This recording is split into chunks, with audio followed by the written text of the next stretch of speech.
Mr. President, last week, President Biden's chief of staff retweeted a tweet from Harvard economist Jason Furman describing our current economic challenges, notably the growing inflation crisis and supply chain issues as, and I quote, high-class problems.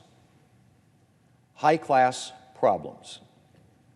Well, I guess working Americans struggling to stretch their paychecks to cover increases in the prices of everything from groceries to gas can comfort themselves with the knowledge that they're experiencing high-class problems.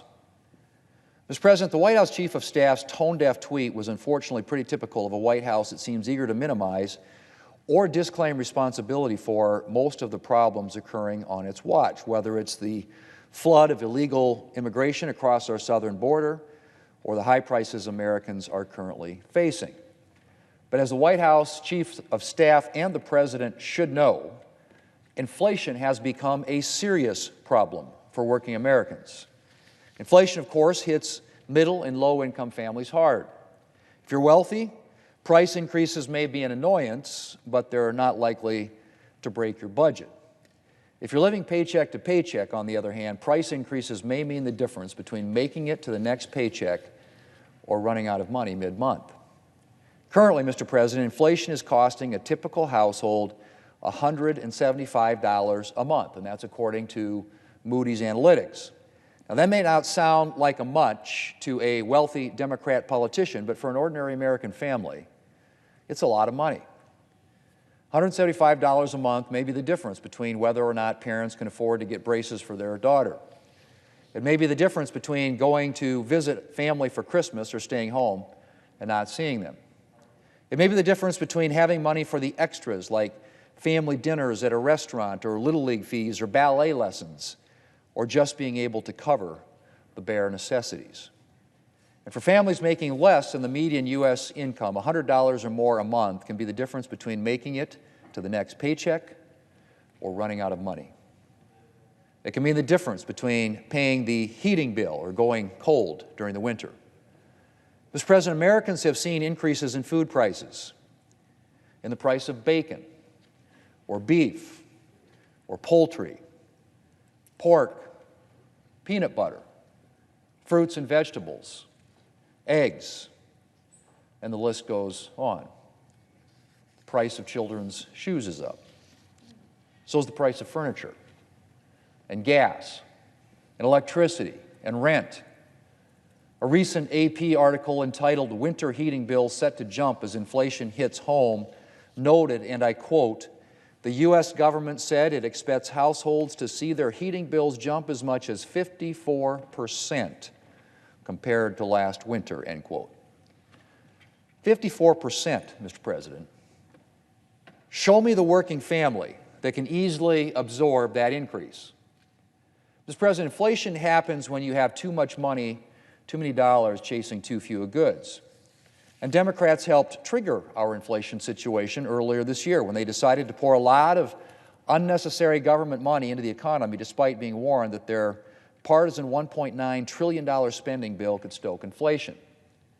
Now, with inflation clearly becoming a long-term problem, Democrats are preparing to double down on the government spending with a massive $3.5 trillion tax and spending bill filled with priorities like $200 million for a park in Speaker Pelosi's district, a park that features luxury housing and a golf course, and billions of dollars for a civilian climate corps to provide government jobs for climate activists.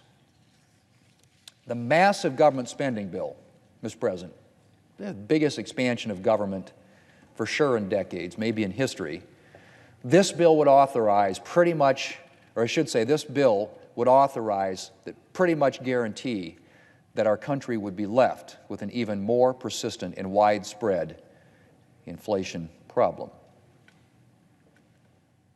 And flooding the economy with government dollars isn't even the only way that the bill will contribute to inflation.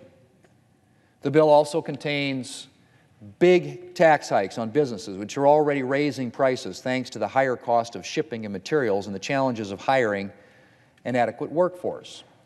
Raising taxes on those businesses could result in even higher consumer prices and/or reductions in the quality of services provided to consumers.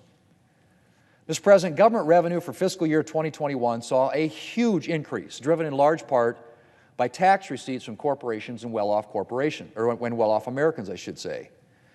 Those are the same companies and individuals that Democrats like to accuse of not paying their fair share. But since Democrats' appetite for government spending is apparently insatiable, record-high government revenues don't look likely to stop them from passing their huge tax increases and driving up prices for consumers even further. Mr. President, along with the flood of government spending Democrats passed in the spring, another major contributor to our inflation crisis has been supply chain bottlenecks. And the White House has largely failed to do anything to address the problem. The President finally took one step forward when he announced the other day that the Port of Los Angeles will join the Port of Long Beach in operating 24/7. Well, it's about time. Major ports around the globe already operate around the clock. But here in the United States, unions have largely stood in the way of round-the-clock operations. And even now, the Port of Los Angeles, Long Beach, will not be fully 24/7 for a while. Only one of the container terminals is currently open around the clock, and then only for part of the week. The others are only slowly moving toward 24-hour operations with no deadline in sight. Other than moving toward 24/7 operations in Los Angeles, however, the President is doing almost nothing to address the supply chain bottleneck. Infrastructure upgrades for ports, trucking, and rail are stuck in limbo while Democrats debate their $3.5 trillion tax and spending spree. And while the President's Transportation Secretary has talked about loosening trucking regulations, his department is actually pursuing an aggressive regulatory agenda that is likely to make transporting goods around this country more, not less, difficult. And I don't even want to think about the transportation challenges that are likely to result from the government mandates and regulations that will emerge from Democrats' $3.5 trillion tax and spending spree. Mr. President, it's unfortunate that Democrat elites can't seem to grasp that inflation is a serious problem for working families, and that the solution to our inflation problem is not flooding our economy with even more government money. If Democrats succeed in passing their reckless tax and spending spree, high inflation may be the order of the day for many, many days to come. Let's hope the Democrats think better of their spending plans before American families end up paying the price. Mr. President, I yield the floor.